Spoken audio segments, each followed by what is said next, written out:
Hey y'all, you listening to the Daughter's Diary podcast, and I am here with our May reflection for the month.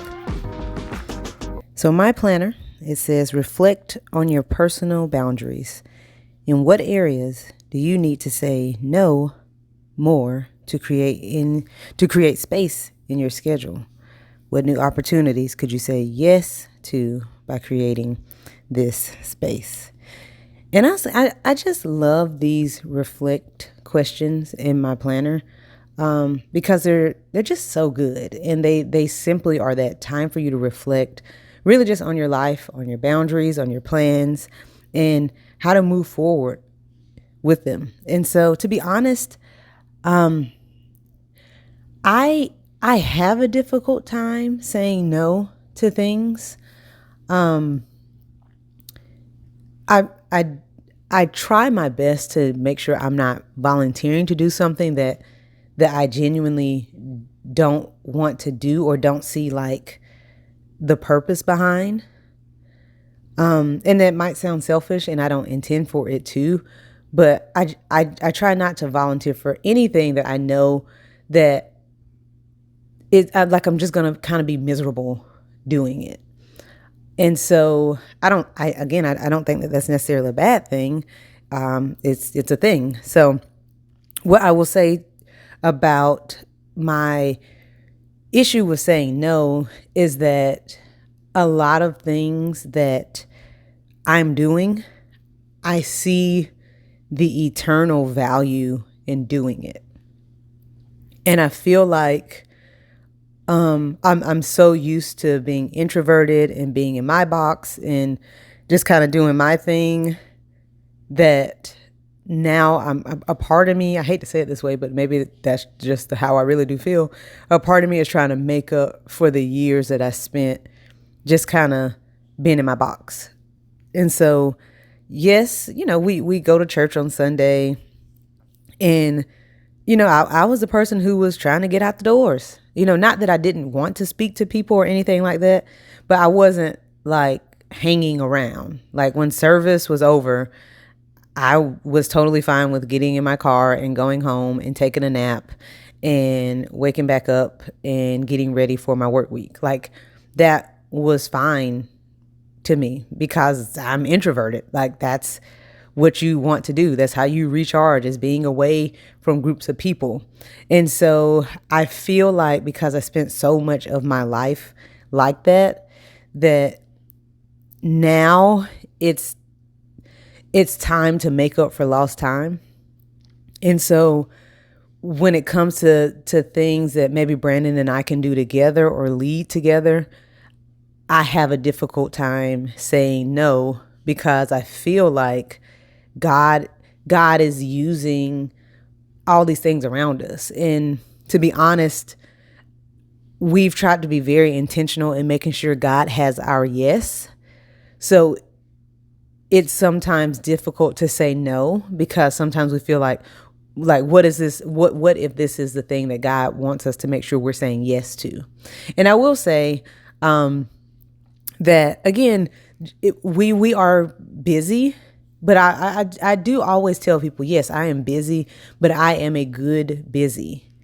I'm a good busy. And what I mean by that is, again, like I said, I really feel like everything that we're currently involved in that does take up our time, that we do spend time doing on the weekend or don't get to spend as much time maybe with family or friends because we're doing this, it all has eternal value. And so, yes, when it comes to anything that I think will have eternal value, I don't I try my best to make sure I'm saying yes to it because it has eternal value. And that's the whole point of my life, is to make sure that I live and love and honor God and point others to him. And so, man, I will say that it does create a difficult balance because it does not often feel like I have a lot of time to rest, to recharge.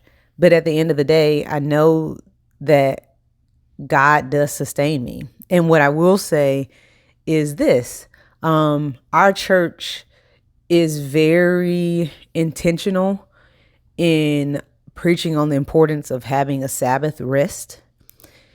And so I can honestly say that yes, even though our lives have been probably busier than they've ever been, like even in our youth, I think that our lives have been busier than they've ever been. And you can more than welcome to reach out and say, what are y'all doing all the time? It's a lot of stuff. And I'm not here to just to put it out there to brag or whatever. But even though we've been so busy, the intent of making sure that there's a Sabbath day of rest has been beautiful, because no matter how hectic things have been, there has still been a day of rest throughout the week for us. And that's because we have been intentional to say, God, we have not honored you in this area of our lives where it comes to simply rest that you gave us because you know we need it. And so we want to make sure we spend a day of intentional rest. And again, like I don't, it's God's timing and how God does things. I don't understand how we can have everything that we have to do and take a full day to just rest and relax and still get everything done. But we certainly do. And I can honestly say that anytime that was not the goal or intent, or we were just trying to go every single day, we were not accomplishing nearly as much as we accomplish now that we do have a day of rest. And that is literally why God is so good, because it rarely makes sense in our human minds and our fleshly minds why we do this or how to do this or how to make it work. But he always makes it work and makes it make sense. And so I challenge you the same thing, the same question. In what areas do you need to say no more to create space in your schedule? And maybe it is those things that you know don't have any eternal value. And what new opportunities could you say yes to by creating this space? What are some things that do have eternal value that you can say yes to if you say no to the things that don't offer that? And maybe, what are some things that are just simply draining you that you don't even see the value today in doing? Let's make it even more simple. What could you say yes to if you said no to those things? What if you said no to the extra work project so that you can say yes to writing your book? What if you said no to going out again so that you can stay home and just rest? What's some simple things that you can say no to so that you can say yes to new opportunities and things that are healthy for you? I challenge you this month, just maybe think of one thing this month that you could do and go for it. Until next time, y'all. You've been listening to the Daughter's Diary podcast. Be sure to like, share, and subscribe. For more information, you can visit our website at www.achanelmore.com. There, you'll find blogs, a store, more podcasts, and tips. Thank you for your time.